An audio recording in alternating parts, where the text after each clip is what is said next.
ಧರ್ಮಸ್ಥಳ ಕೇಸ್ಗೆ ಸ್ಫೋಟಕ ತಿರುವು, ಬುರುಡೆ gang you turn, ಪ್ರಕರಣ ರದ್ದುಪಡಿಸಲಿಕ್ಕೆ ಹೈಕೋರ್ಟ್ಗೆ ಅರ್ಜಿ, ತಾವೇ ಹೋರಾಟ ಮಾಡಿ ಹಾಕಿದ್ದಂತಹ ಈ ಒಂದು ಕೇಸನ್ನ ರದ್ದು ಮಾಡಲಾಗಿದೆ. ಎಸ್,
ಧರ್ಮಸ್ಥಳ ಕೇಸ್ಗೆ ಸ್ಫೋಟಕ ತಿರುವು, ಬುರುಡೆ ಗ್ಯಾಂಗ್ ಯು ಟರ್ನ್, ಪ್ರಕರಣ ರದ್ದುಪಡಿಸಲು ಹೈಕೋರ್ಟ್ಗೆ ಅರ್ಜಿ, ತಾವೇ ಹೋರಾಟ ಮಾಡಿ ಹಾಕಿದ್ದಂತಹ ಕೇಸ್ ರದ್ದತಿಗೆ ಹೈಕೋರ್ಟ್ ಮೊರೆ, ಬಂಧನದಿಂದ ಪಾರಾಗ್ಲಿಕ್ಕೆ ಬುರುಡೆ ಗ್ಯಾಂಗ್ ಯತ್ನ, ಚಿನ್ನಯ್ಯನ ಷಡ್ಯಂತ್ರ, ಹೇಳಿಕೆ ಸಂಕಷ್ಟದಲ್ಲಿ ಬುರುಡೆ ಗ್ಯಾಂಗ್, ತಿಮಾರೋಡಿ, ಜಯಂತ್, ಮಟ್ಟಣ್ಣ, ವಿಠಲ್ ಗೌಡ ಹೈಕೋರ್ಟ್ಗೆ ಸಲ್ಲಿಸಿದಂತಹ ಅರ್ಜಿ ಇದೆಯಲ್ಲ ಅದು ವಜಾ ಮಾಡಲಿಕ್ಕೆ, ರದ್ದು ಮಾಡಲಿಕ್ಕೆ ಕೇಳ್ಕಂತ ಇದ್ದಾರೆ. ಇನ್ನು ಹೈಕೋರ್ಟ್ನಲ್ಲಿ ಅರ್ಜಿಯ ವಿಚಾರಣೆ ನ್ಯಾಯಮೂರ್ತಿಗಳಾಗಿರುವಂತಹ ಮೊಹಮ್ಮದ್ ನವಾಜ್ ನೇತೃತ್ವದ ಪೀಠದಲ್ಲಿ ವಿಚಾರಣೆ. ಸುಜಾತಾ ಭಟ್ ಪ್ರಕರಣದಲ್ಲೂ ಕೂಡ ಗ್ಯಾಂಗ್ಗೆ ಭಾರಿ ಮುಖಭಂಗ, ಸುಳ್ಳು ದೂರು, ಸಾಕ್ಷಿ ಸೃಷ್ಟಿ ಹಿನ್ನೆಲೆ ಬಂಧನದಿಂದ ತಪ್ಪಿಸಿಕೊಳ್ಳಲಿಕ್ಕೆ ಕೋರ್ಟ್ ಮೊರೆ ಆಗಬೇಕು. ಯಾರದು ಮಾತಾಡ್ತಾ ಇದ್ದಿದ್ದ ಅವಾಗ? ಇಲ್ಲ, ಅವರು ಸತ್ಯವನ್ನೇ ಹೇಳ್ತಾ ಇದ್ದಾರೆ, ಸತ್ಯ ತಲೆ ಮೇಲೆ ಹೊಡೆದಂಗೆ ಹೇಳ್ತಾ ಇದ್ದಾರೆ, ಅಲ್ಲಿ ಹೆಣ ಹೂತಿಟ್ಟು ಬಿಟ್ಟಿದ್ದಾರೆ, ಹೆಣ ಮುಂದೆ ಬಂದು ಕುಣಿತಾ ಇತ್ತು ಅಂತ ಯಾರೇ ಮಾತಾಡ್ತಾ ಇದ್ದವರು? ಬನ್ನಿ ಕಮೆಂಟ್ ಹಾಕಿ ನೋಡೋಣ, ಯಾರ್ಯಾರು ಹಾಕ್ತೀರಾ ನೋಡ್ತೀನಿ ನಾನು. ಬುರುಡೆ ಗ್ಯಾಂಗ್ ಮಾಡಿರುವಂತಹ ಅಷ್ಟು ಕೆಲಸ ಅದು. ಬುರುಡೆ ಗ್ಯಾಂಗ್ ಮಾಡಿಲ್ಲ ಅನ್ನೋದಾದ್ರೆ ಕೇಸ್ ಯಾಕೆ ರದ್ದತಿ ಮಾಡಬೇಕಾಗಿತ್ತು?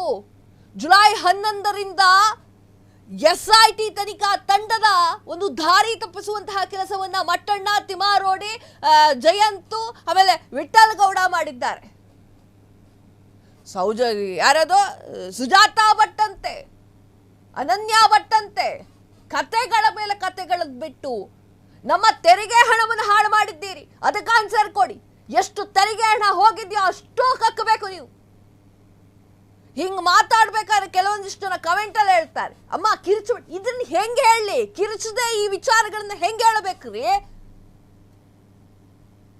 ನಾವೇನಾದ್ರೂ ಇವತ್ತು ಈ ಒಂದು ಬುರುಡೆ ಗ್ಯಾಂಗು ತನ್ನ ಒಂದು ರದ್ದತಿಯನ್ನ ಮಾಡ್ಕೊಂಡಿದೆ, ಕೇಳ್ತೀರಾ ನೀವು? ಕೇಳ್ತೀರಾ? ಧರ್ಮಸ್ಥಳದಲ್ಲಿ ಸಾಲು ಸಾಲು ಹೆಣಗಳು ಬಿದ್ದಿದೆ, ಬ್ರೂಟಲ್ ಮರ್ಡರ್ ಅಂತ ಹೇಳ್ತಾ ಇದ್ರಿ, ತಾನೇ ಕಣ್ಣಾರೆ ನೋಡಿದ್ದೇನೆ ಅಂತ ಹೇಳಿ ಸಾಕಷ್ಟು ಜನ ಮಾತನಾಡ್ತಾ ಇದ್ರಿ. ಈಗ ರದ್ದತಿ ಯಾಕೆ ಕೋರ್ಬೇಕಾಗಿತ್ತು ಅವ್ರು? ಹಂಗಾದ್ರೆ ಬುರುಡೆ ಗ್ಯಾಂಗ್ ಸತ್ಯದ ಪರವಾಗಿದ್ದಿದ್ರೆ, ಬುರುಡೆ ಗ್ಯಾಂಗ್ ಚಿನ್ನಯ್ಯನ ಹತ್ರ ಹೇಳಿಸದೇ ಇದ್ದಿದ್ರೆ ಯಾಕೆ ರದ್ದತಿ ಯಾಕ್ರಿ ಕೇಳಬೇಕಾಗಿತ್ತು? ತಾಕತ್ತಿದ್ರೆ ಹೋರಾಡಬೇಕಾಗಿತ್ತು. ಸಾಕ್ಷಿ ಇದೆ ಅಂತ ಹೇಳ್ತಾ ಇದ್ರಲ್ಲ, ಎಸ್ ಮಟ್ಟಣ್ಣನವರೇ, ಸಾಕ್ಷಿಯಲ್ಲಿದೆ, ತಗೊಂಬನ್ನಿ. ಸಾಕ್ಷಿ ಇದ್ರೆ ಯಾಕೆ ರದ್ದತಿ ಮಾಡ್ತೀರಾ? ರದ್ದತಿಗೆ ಅರ್ಜಿಯನ್ನು ಯಾಕೆ ಸಲ್ಲಿಸ್ತೀರಾ? ಒಬ್ಬ ಬತ್ತಾನಂತೆ, ಅವನಿಗೆ ಮುಸ್ಕಾಕಂಡ್ ಕರ್ಕೊಂಬರೋದಂತೆ, ಅದ್ರ ಮೇಲ್ಗಡೆ ಚೌಕಟ್ಟಿ ಅಂತ ಗೆರೆಗಳಂತೆ, ಅವನು ಮಾಸ್ಕ್ ನೋಡ್ಬಿಟ್ರಿ ಯಾವ್ದೋ ಹಿಂದಿ ಸಿನಿಮಾ ನೋಡ್ದಂಗಿತ್ತು ನನಗೆ. ಅವನು ಬಂದ್ಬಿಟ್ಟು ಕೋರ್ಟ್ ತಲೆ ಬುರುಡೆ ತಗೊಂಡು ಬರ್ತಾನಂತೆ, ಕೋರ್ಟಲ್ಲಿ ತಲೆ ಬುರುಡೆ ಇಟ್ಕೊಂಡು ಇದು ಹೆಣ್ಣು ಮಗುವುದು ಅಂತ ಹೇಳ್ತಾನಂತೆ, ನಾನೇ ಅರೆವತ್ತಲೆ ಸ್ಥಿತಿಯಲ್ಲಿರುವಂತಹ ಹೆಣ್ಣು ಮಗುವನ್ನ ಹೂತಾಕಿಟ್ಟಿದ್ದೇನೆ ಅಂತ ಹೇಳ್ತಾನಂತೆ. ತದಾದ್ಮೇಲೆ ಅವನು ಮುಖ ರಿವೀಲ್ ಮಾಡಿದಾಗ ಗೊತ್ತಾಗತ್ತಂತೆ ಆತ ಹೆಣಗಳನ್ನ ಉಳುವಂತ ಕೆಲಸವನ್ನೇ ಮಾಡ್ತಾ ಇದ್ದ, ಅದು ಪೊಲೀಸರ ಸಮ್ಮುಖದಲ್ಲಿ ಅಂತ. ಕೈ ತೋರಿಸ್ದಲ್ಲಿ ಹೋಗಿ ಅದು ಜುಲೈಯಿಂದ ಅಕ್ಟೋಬರ್ ವರೆಗೆ ಏನು ಮಾಡಿದ್ವಿ ಅಂತಂದ್ರೆ ಧರ್ಮಸ್ಥಳ ಕೇಸ್ ಬಗ್ಗೆ ಮಾತಾಡ್ತಾ ಕೂತ್ಕೊಂಡೆ. ಆ ಬುರುಡೆ ಗ್ಯಾಂಗ್ ಯಾವ್ದಾವ್ದಿದೆ ನೋಡಿ, ಒಂದು 4-5 ಜನ ಸದಸ್ಯತ್ವವನ್ನ ಹಾಗೂ ಅಧ್ಯಕ್ಷತೆಯನ್ನ ತೆಗೆದುಕೊಂಡವರು, ಅವ್ರನ್ನ ಕರ್ಕೊಬರ್ಬೇಕು. ಫಸ್ಟು ಅವ್ರನ್ನ ಕರ್ಕೊಬಂದು ಕೂರಿಸ್ಕೋಬೇಕು ಇಲ್ಲಿ. ನಾನು ಮಾತಾಡಕ್ಕೆ ರೆಡಿ ಇದ್ದೀನಿ, ತಗೊಂಬನ್ನಿ ಸಾಕ್ಷಿ, ನೋಡ್ತೀನಿ ನಾನು. ಮತ್ತು ಕೋರ್ಟಿಗೆ ರದ್ದು ಮಾಡಿ ಅಂತ ಅರ್ಜಿ ಸಲ್ಲಿಕೆ ಮಾಡ್ತಾ ಇದ್ದೀರ. ಸಾಕ್ಷಿ ಇದೆ, ಅದನ್ನ ನಾಳೆ ತೋರಿಸ್ಬಿಡ್ತೀನಿ, ಇವತ್ತು ತೋರಿಸ್ಬಿಡ್ತೀನಿ, ಇವತ್ತು ಹಂಗಾಗ್ಬಿಡುತ್ತೆ, ಇವತ್ತು ಹಿಂಗಾಗ್ಬಿಡುತ್ತೆ ಅನ್ಕೊಂಡು ಇನ್ನು ಕೋರ್ಟಿಗೆ ಇದನ್ನು ರದ್ದು ಮಾಡೋವಂಥದ್ದು ವಿಚಾರನ ಇದು. ಇಡೀ ದೇಶ ವಿದೇಶದಲ್ಲೂ ಕೂಡ ಧರ್ಮಸ್ಥಳದ ವಿಚಾರವಾಗಿ ಪ್ರಸಾರವಾಗಿದೆ. ಬ್ರೂಟಲ್ ಮರ್ಡರ್, ಸರಣಿ ಹತ್ಯೆ. ನಮ್ಮ ತೆರಿಗೆ ಹಣವನ್ನ ಗುಂಡಿ ತೋಡ್ಲಿಕ್ಕೆ ಖರ್ಚು ಮಾಡಲಾಗಿದೆ. ಮಟ್ಟಣ್ಣನವರೇ ಮಾತಾಡಿ, ಆನ್ಸರ್ ಕೊಡಬೇಕು. ನಿಮ್ಗೆ ಅಷ್ಟಿತ್ತು ಅಂತಂದ್ರೆ ಯಾಕೆ ಬೇಕಾಗಿತ್ತು? ನಿಮ್ಗೆ ಯಾಕೆ ರದ್ದತಿ ಮಾಡಿ ಅಂತ ಹೇಳ್ತೀರಾ? ನಿಮ್ಮ ಖಾಸಗಿ ವಿಚಾರಗಳನ್ನ ಬಯಲಿಗೆ ಹಾಕಕ್ಕೆ ತಾವು ಫೇಮಸ್ ಆಗ್ಬೇಕು, ಮತ್ತೆ ಯಾವುದೋ ಒಂದು ದುರುದ್ದೇಶವನ್ನ ಇಟ್ಕೊಂಡು ಮಾಡಿದ್ರೆ ನೀವು ಮಾಡ್ಕೊಳ್ರಿ.